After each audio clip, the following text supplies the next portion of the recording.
Assalamualaikum warahmatullahi wabarakatuh. Perkenalkan, saya Rina Rismawati, 21411060 dari kelas MBI. Dan pada video kali ini saya akan membahas tentang Communication Telephone System.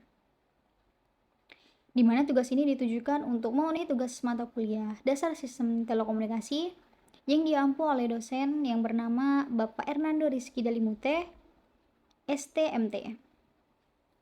Baik, langsung saja. Yang pertama adalah definition communication telephone system. Adapun telepon system konsep, yang pertama ialah jaringan telepon, perangkat telepon, dan juga central office atau kantor pusat, di mana suatu istilah untuk menggambarkan pusat jaringan telepon dalam suatu kota yang tugasnya menyediakan daya untuk telepon, merouting panggilan, merekam tagihan telepon, dan lain sebagainya. Lalu ada terang, link atau kabel antara kantor pusat satu dengan kantor pusat lainnya. Lalu ada local loop, ialah pasangan kabel telepon yang terhubung antara central office dan pesawat telepon rumah atau kantor. Lalu ada switch, merupakan perangkat yang meroute komunikasi ke bagian tempat yang lain, di mana pada awalnya switch terbuat dari banyak switch mekanik, di mana saat ini mayoritas switch adalah elektronis bahkan digital. Digital switches lebih reliable dan menawarkan banyak keuntungan. Adapun untuk distribution network terdiri dari MDV dan juga rumah kabel. Yang selanjutnya ada basic telepon terminal, di mana sebuah telepon biasa terdiri dari 4 unit. Yang pertama bell, saklar, keyboard, dan the speech circuit.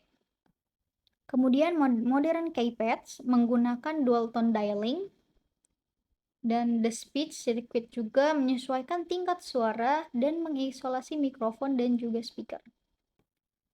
Lalu sistem telepon terdiri dari kabel dan nirkabel. Yang pertama ada sistem telepon analog, yang kedua ada sistem telepon digital, dan yang ketiga adalah sistem telepon seluler.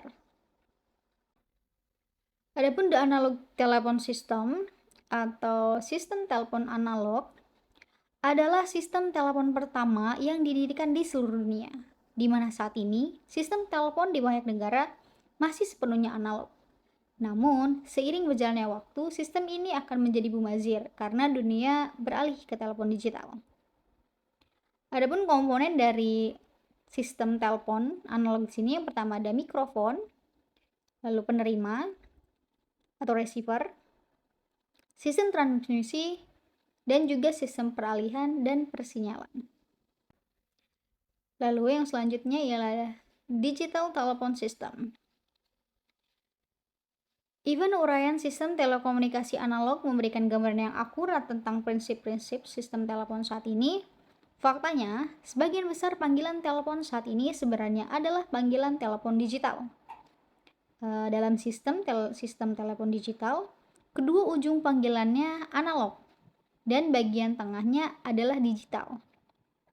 Konversi dari analog ke digital dan kembali ke analog dibuat sedemikian rupa sehingga mustahil bagi telinga manusia untuk menentukan adanya konversi sama sekali. Meskipun begitu, sistem analog secara bertahap diubah menjadi digital.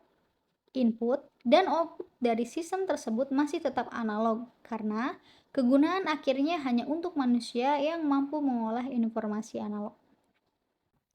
Yang terakhir ialah sistem telepon seluler atau the cellular telephone system. Sistem telepon seluler berbeda dengan sistem sebelumnya karena media transmisi utama adalah udara, bukan kabel, atau antara unit bergerak dan stasiun pangkalan, seperti pada sistem telepon analog dan digital. Dalam sistem seluler, sinyal dari unit bergerak ke stasiun pangkalan yang ditransmisikan melalui gelombang radio melalui udara, bukan melalui kabel logam. Namun, sinyal dari stasiun pangkalan dikirim ke pusat peralihan bergerak dan mungkin ke kantor pusat telepon melalui kabel listrik yang kemudian dialihkan ke tujuan yang sesuai. Lalu antena. Antena di stasiun pangkalan mengubah gelombang radio menjadi sinyal listrik dan sirkuit di stasiun pangkalan mengirim sinyal tersebut ke pusat peralihan seluler yang sesuai. Baiklah, itulah tadi yang dapat saya sampaikan terkait communication telepon system. Saya kiri. Wassalamualaikum warahmatullahi wabarakatuh.